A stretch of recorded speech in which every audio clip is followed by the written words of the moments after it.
Vamos estudar o Plano Plurianual, ou PPA. O PPA ele é um instrumento de planejamento de continuidade de médio prazo.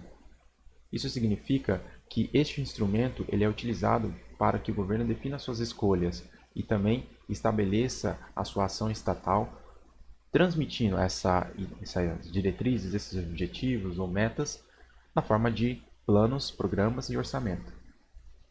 Como característica, nós temos que o PPA ele tem um período de 4 anos. A cada 4 anos você tem um novo PPA. Outra característica é que ele é um instrumento de médio prazo.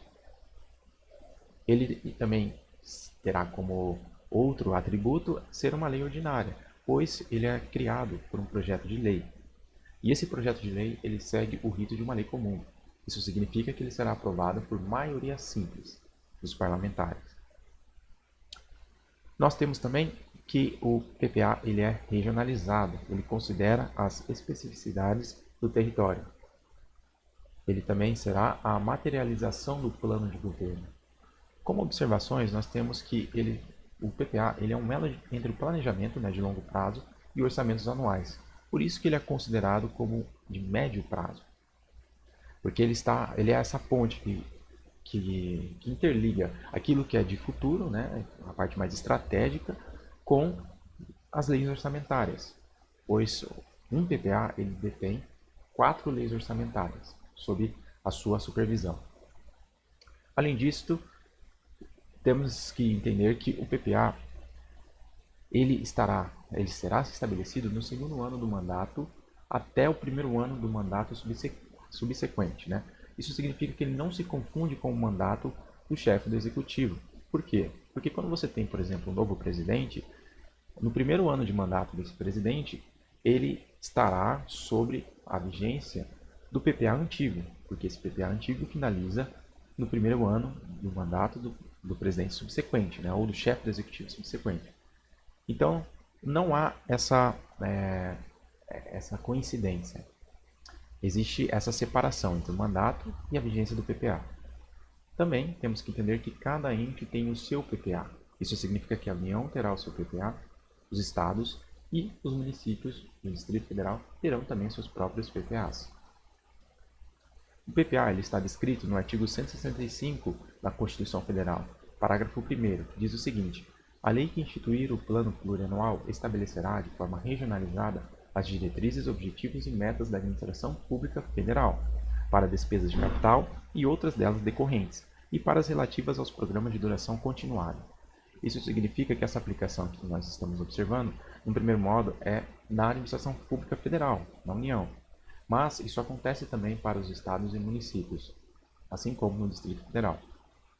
Observamos pelo artigo que nós temos diretrizes, objetivos e metas, ou a sigla DOM. O PPA ele define esse DOM, né, essas diretrizes e objetivos. E o que são diretrizes? Diretrizes são declarações gerais e norteadoras. São estratégias mais abstratas, mais amplas, né, que vão orientar os futuros programas e também a lei orçamentária. Já os objetivos, eles possuem uma maior ênfase, detalha com mais praticidade essas estratégias. E as metas são os detalhamentos dos objetivos, é a parte mais prática mesmo e operacional. Metas podem ser quantitativas, quando lidarem com números exatos, com valores exatos e quantificáveis. Já, por outro lado, poderá ser classificada também como metas qualitativas. Aqui tem um aspecto mais subjetivo, aquilo que não pode ser mensurado. O âmbito que estamos estudando aqui, conforme dissemos, é na administração pública federal, mas se aplica também para os outros entes federados. O que são despesas? Despesas são gastos. E o PPA define que esses objetivos, essas diretrizes, elas estarão orientadas para essas despesas de capital. E despesas de capital são aquelas despesas para a formação e aquisição de um bem de capital. Isso significa que nós temos investimentos, inversões financeiras, transferências de capital que vão compor essa parte patrimonial do capital do Estado. E temos despesas decorrentes, que também são chamadas de despesas correntes, pois são geradas pelas despesas de capital. São utilizadas para a manutenção dos serviços. Por exemplo, o Estado pode construir um hospital, né, um hospital público. Neste caso, você tem ali um investimento que foi feito e constituiu uma despesa de capital. Entretanto, para a funcionalidade deste hospital, você precisa de profissionais. Logo, o Estado também irá cuidar dessas despesas com pagamento de pessoal para a manutenção desses serviços. Outro ponto que devemos entender, que nós observamos pelo artigo 165, são os programas de duração continuada. São programas que extrapolam o exercício financeiro, ou seja, eles extrapolam o ano civil, pois o exercício financeiro coincide com o ano civil. E o que é ano civil? Ano civil é o período que vai de 1º de janeiro até 31 de dezembro.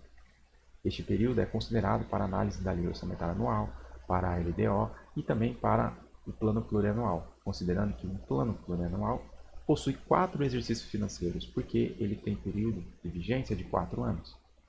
Então, esses programas, que são chamados de duração continuada, eles ultrapassam o período do PPA, vai além disso, né? Ou seja, vai além do exercício financeiro.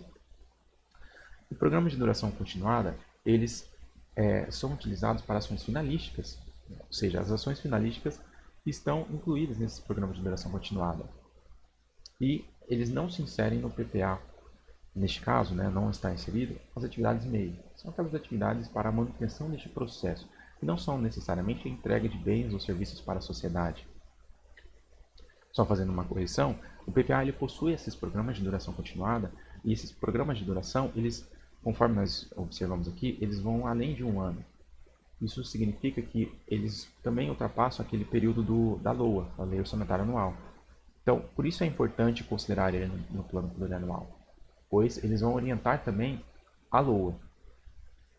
Temos o artigo 167 da Constituição Federal, que nos informa no parágrafo 1º, nos informa o seguinte, que nenhum investimento cuja execução ultrapasse um exercício financeiro poderá ser iniciado sem prévia inclusão no plano plurianual, ou em lei que autorize a sua inclusão, sob pena de crime de responsabilidade, pois, conforme nós vimos, esses programas de duração continuada, eles estão contidos na lei orçamentária, no plano plurianual.